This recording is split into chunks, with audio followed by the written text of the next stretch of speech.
Vous savez peut-être que les joints de vos cabriolets ont besoin d'être entretenus. Mais comment faire?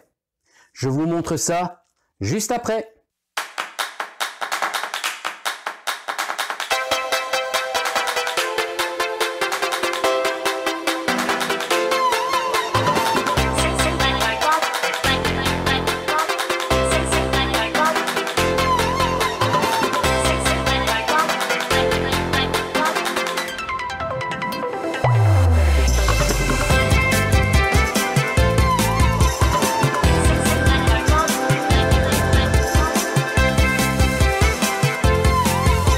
Bonjour à toutes et à tous et bienvenue chez l'expert du cabriolet. Dans cet épisode, je vais vous parler de l'entretien des joints de votre cabriolet. Alors, certains le savent peut-être déjà, d'autres ne le savent pas. Oui, en fait, tous vos joints doivent être entretenus idéalement une fois par an. Sur la chaîne, j'ai déjà une vidéo qui montre l'entretien des joints et dans cette vidéo, j'avais pris pour véhicule d'exemple une Mini Phase 1. Ce véhicule a une capote avec l'arrière de la capote qui reste fixée à la carrosserie. La toile reste fixée sur la caisse.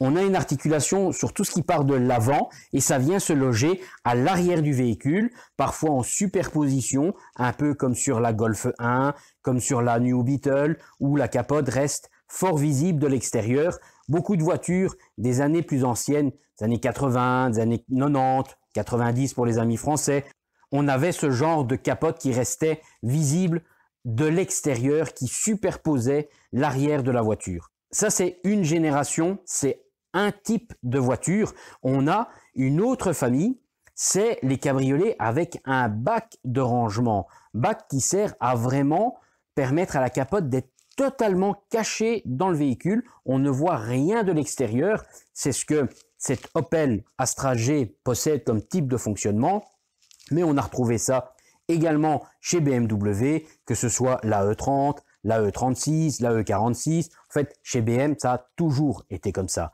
Et ils ne sont pas les seuls. Ça n'est pas que ces deux marques-là. Beaucoup d'autres marques ont travaillé avec des bacs spécifiques pour ranger la capote et qu'elle soit totalement invisible une fois qu'elle est décapotée. On a ça chez Audi, on a ça chez Mercedes.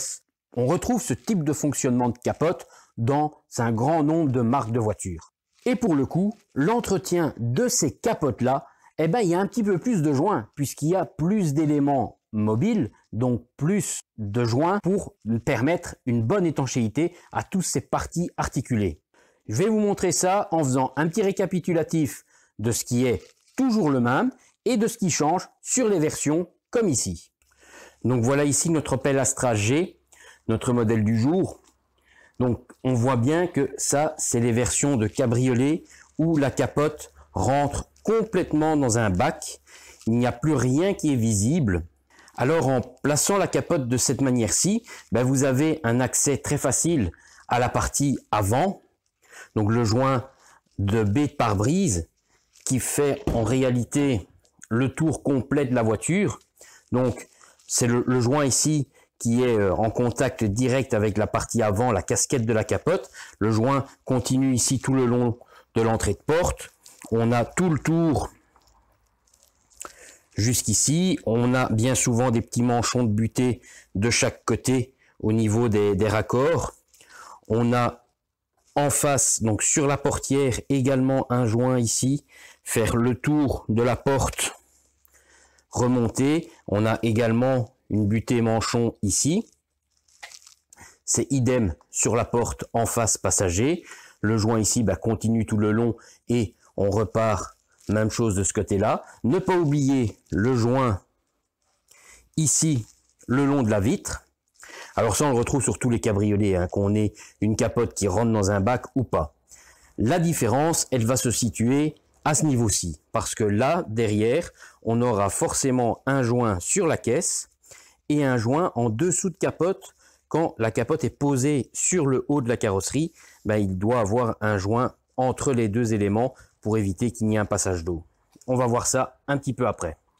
Voilà, je mets la capote dans cette position-ci, donc intermédiaire, afin de voir un petit peu les différents joints. Et sur beaucoup de joints assez modernes, comme on peut rencontrer sur cette Astra, mais on trouve ça également sur des BMW, sur des Mercedes, sur des Porsche.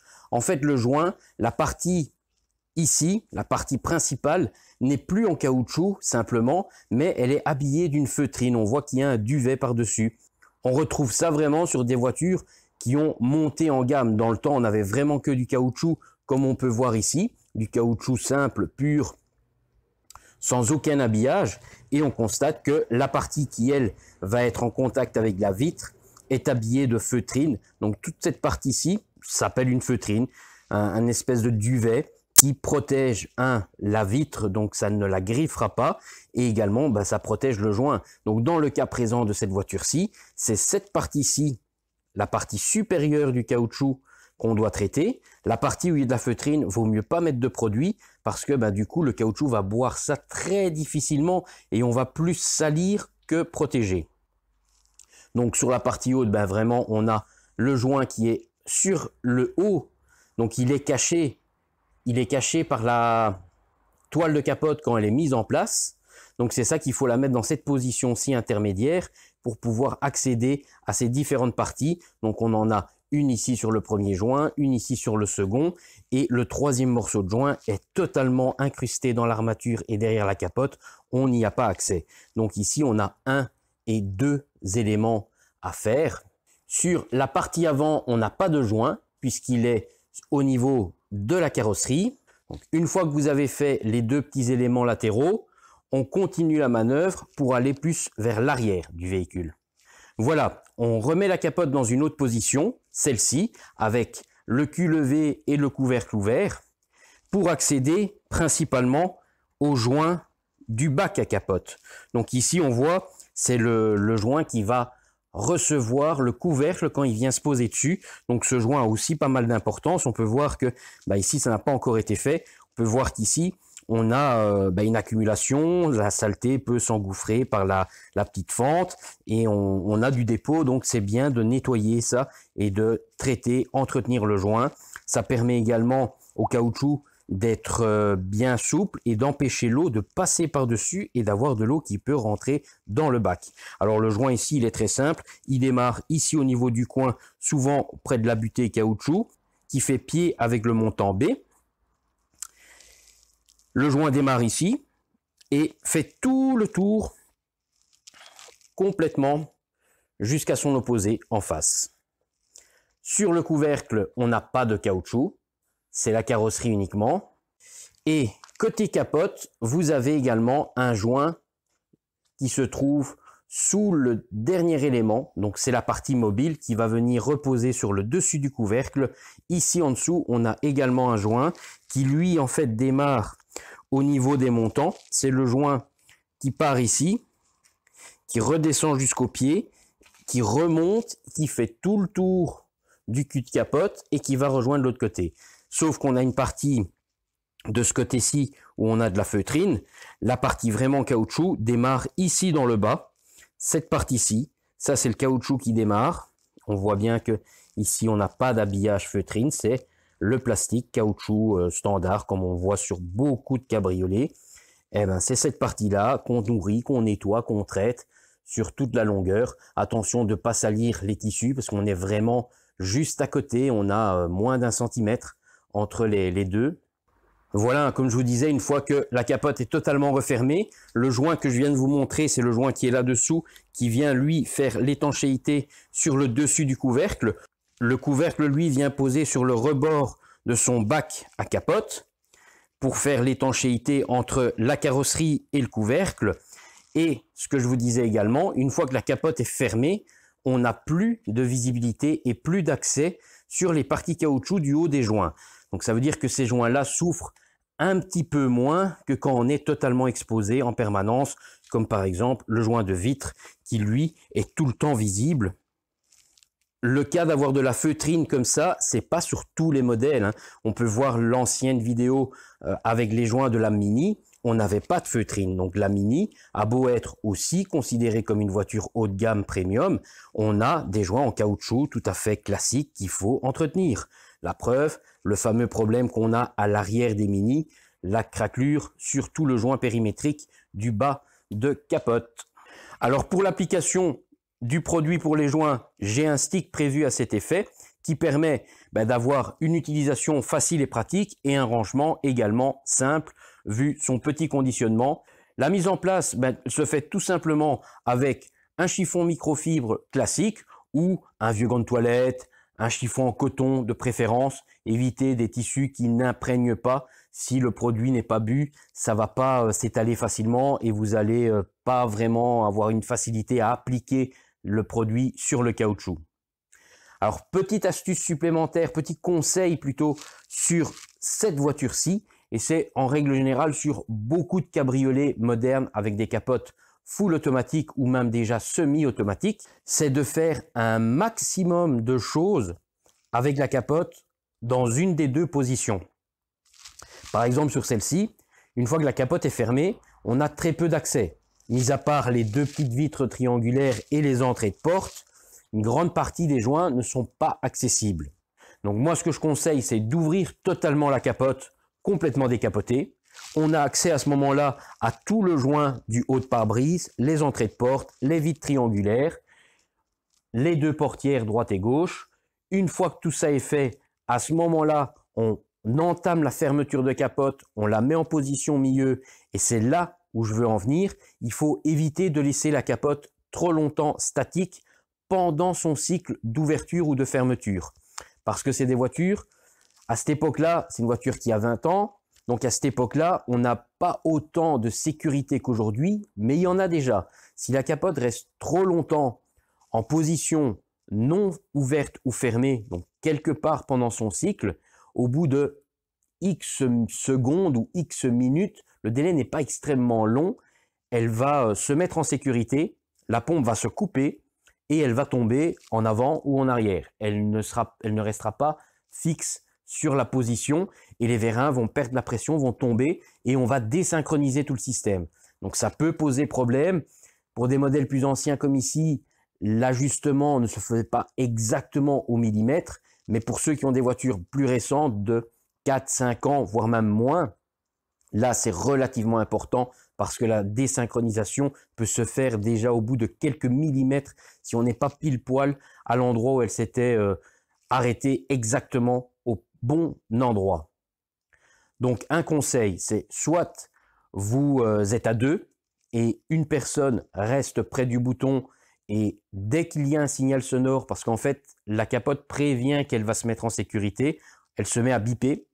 Donc à ce moment-là, s'il y a quelqu'un qui est près du bouton, donne une petite impulsion, fait bouger la capote dans son cycle. Si elle était en fermeture, on continue la fermeture, on la ravance un petit peu. Donc il ne faut pas traîner. Ou alors on peut être même deux également à passer le produit, un à gauche et un à droite. On diminue le temps d'immobilisation de la capote en position statique. Parce que ça, c'est vraiment très mauvais. C'est tout pour la désynchroniser et donc s'obliger à faire un passage chez le constructeur, chez le concessionnaire pour resynchroniser les systèmes.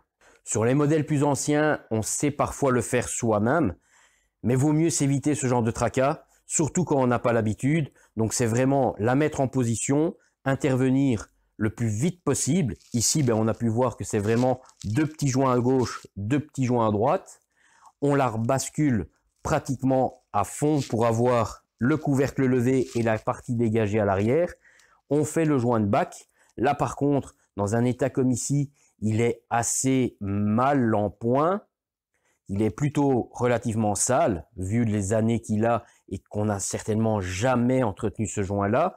Donc là, on est parti pour un petit moment. Donc là, si on est tout seul, il faut vraiment prendre ses précautions parce que le couvercle va retomber inévitablement à un moment donné. Vous ne traiterez pas un joint qui était dans cet état en 5, 10 ou même 60 secondes.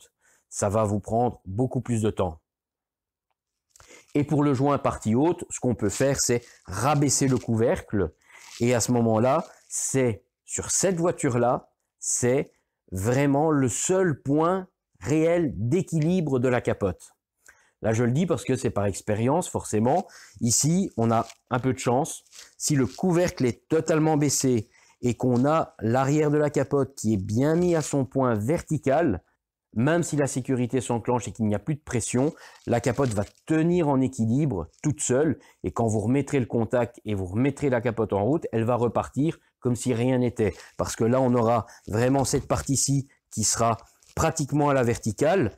L'équilibre se fait parce que la capote n'est pas vraiment fermée à l'avant, elle est en position entrouverte, c'est en cours de fermeture ou d'ouverture. Cette partie-là est levée et les deux font balancier et elle tient en équilibre. Si vous bougez un peu l'avant ou bougez un peu l'arrière, bingo, ça va tomber.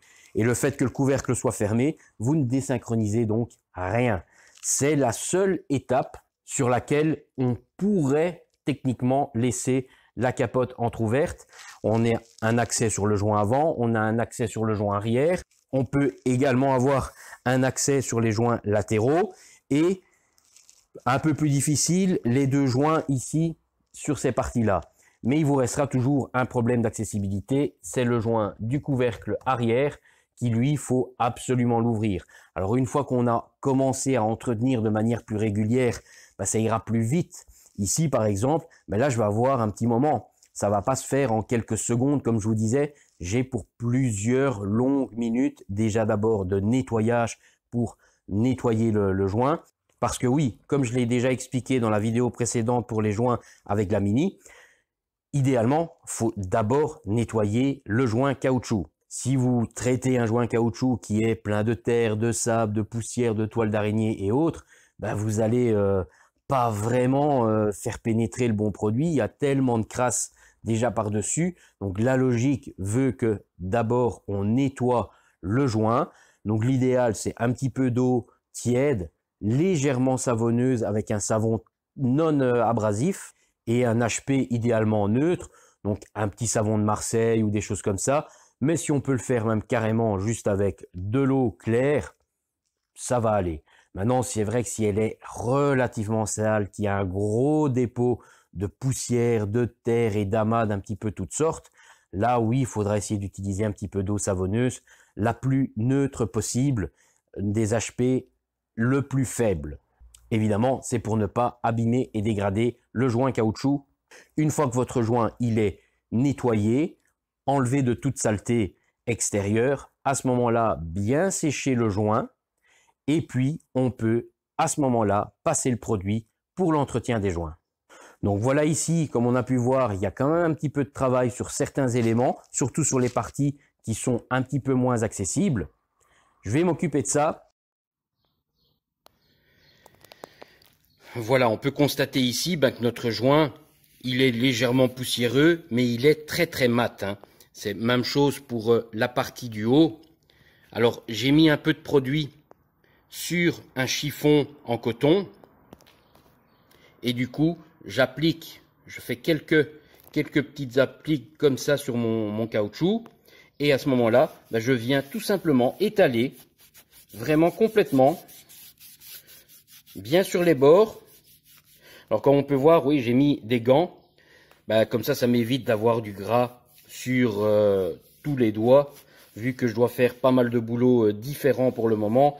Ça me permet, par la même occasion, de ne pas avoir les mains sales si je dois travailler comme sur la voiture juste après celle-ci, avec un intérieur clair. Également, celle-ci, on peut voir que les sièges sont également beige clair. Donc, avoir les mains sales sur des intérieurs comme ça, c'est plutôt délicat. Donc, voilà, on peut constater que quelques secondes suffisent quand le joint n'est pas sale. On peut appliquer le produit relativement facilement. Quelques passages. Comme vous pouvez constater, je vous ai mis la capote en équilibre comme je viens de vous dire. Et on laisse à ce moment-là le produit être bu par le caoutchouc. Tout simplement, on le laisse agir. Alors on peut constater, on voit bien la différence entre le joint qui n'a pas encore été fait et le joint sur lequel je viens de passer le produit. Là, la lumière fait un peu de reflet, mais en fait le joint est mat, très très mat.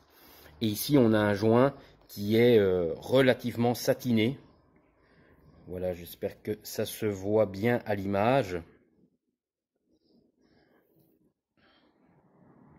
Vous voyez la différence entre les deux. et on doit en fait avoir un joint comme ceci. Ça c'est le visuel de comme quand il était neuf.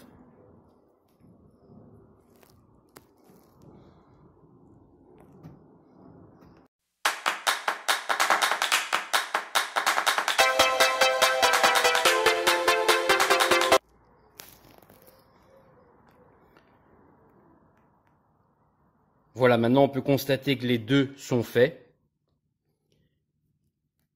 On a retrouvé un aspect satiné sur les deux. Ici, c'est des petits éléments, ça va entre guillemets vite à faire. Après, je vous dis, sur la partie arrière, sur des éléments comme la baie de pare-brise, c'est nettement plus compliqué, plus long, parce qu'on a beaucoup de nervures, beaucoup d'encoches. Il faut aller parfois nettoyer, gratter de la saleté, de la crasse qui s'est incrustée dans le fond de certaines rainures. Donc l'idéal, c'est de remettre tout ça bien au propre, bien net, avant de commencer à passer le produit. Donc mes deux côtés ici ont été faits. Voilà, tant qu'elle est dans cette position, je ferai très certainement le joint arrière. Et puis seulement, je basculerai la capote complètement pour m'occuper de tout ce qui est au niveau de l'avant, des côtés, des entrées de porte, les petites vitres triangulaires. Ça reste plus facile puisqu'on n'a pas l'armature autour. On les remonte complètement, on ouvre les portières, on sait faire le joint. Et la partie du joint de bac, je la ferai en tout dernier puisque c'est la plus longue et surtout la plus sale.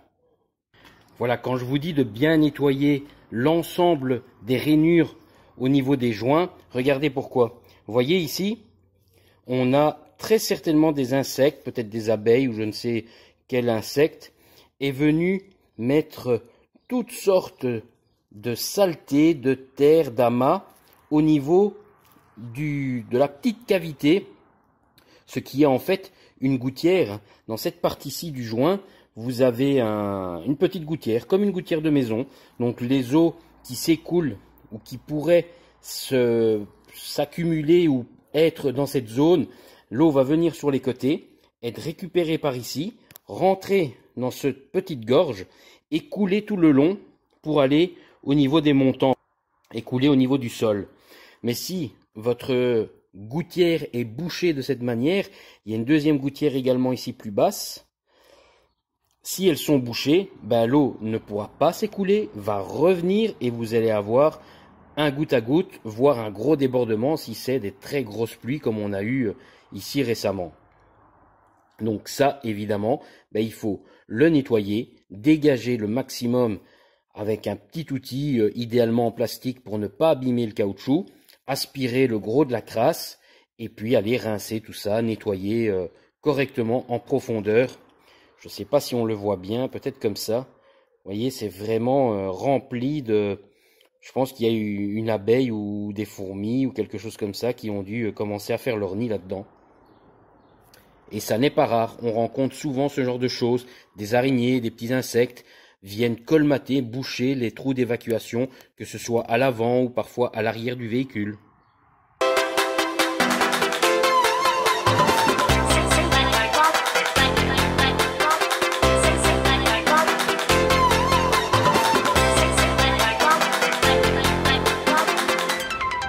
Voilà, c'est terminé. J'ai fait l'entretien des joints de cette capote.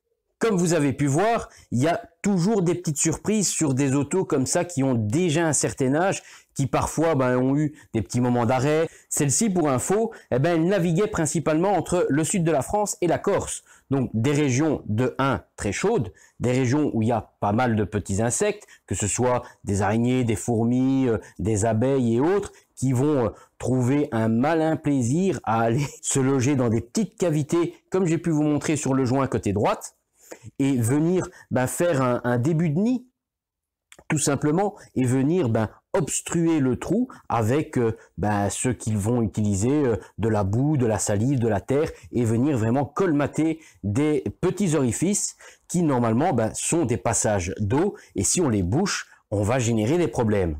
Le fait d'avoir aussi été relativement longtemps exposé à des grosses chaleurs comme la Corse et le sud de la France, est très certainement, je dirais même 100% des conséquences d'avoir eu tous ces flexibles qui se sont endommagés. Alors, c'est pas que ça n'arrive pas quand on est dans le centre ou dans le nord, mais ça arrive certainement soit plus tard, soit pas l'intégralité des flexibles.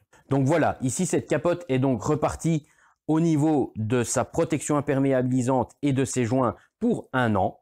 Après, libre au client évidemment de peut-être revoir un petit peu plus tôt dans la saison, vu que c'est quand même une auto qui a déjà 20 ans, qui n'a jamais été entretenue. C'est vrai que la première prise en main, c'est bien de la faire comme ce client-ci par quelqu'un qui maîtrise le sujet à 100%. Et puis, le client peut reprendre la main. Ici, on est en plein été. Et maintenant, il peut reprendre le cycle normal de ses entretiens pour ses joints, certainement fin septembre, début octobre, et sa toile de capote, soit à la même période ou alors à la date anniversaire de cet entretien-ci. Je vais vous remontrer un petit coup vite fait ce que j'ai fait.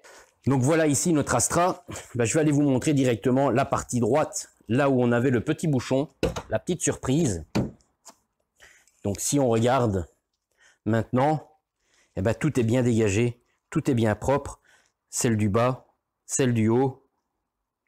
Tout a été parfaitement nettoyé. Le joint, si vous vous rappelez, il était relativement sablonneux. Elle vient du sud, donc les vents, que ce soit le Mistral et autres, viennent vous souffler vraiment une brise de sable en continu. Et alors, pour le peu que l'auto resterait un peu statique, quelques mois, voire quelques années, ça y est. On peut voir aussi nos joints ici latéraux, ils ont été également faits. Ne pas oublier les petits manchons de chaque côté au niveau des raccords pare-brise carrosserie.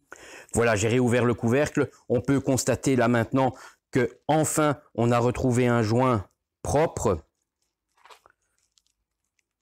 On peut bien voir que toute la poussière, la crasse, le sable, tout ce qui était vraiment logé dans ces parties-ci, tout a été nettoyé et renourri.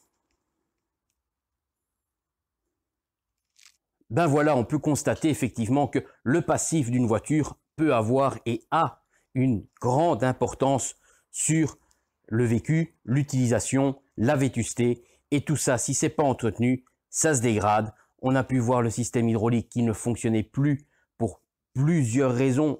On a eu ici une accumulation de différents problèmes, mais au final, c'est la même chose. Le manque d'entretien, qu'on soit sur un système de fonctionnement, sur une toile de capote, sur des joints d'étanchéité, si on n'entretient pas, qu'on ne check pas à un moment donné, qu'on ne fait pas des petits contrôles au moins une fois l'an, on finit par dégrader et par avoir de la casse.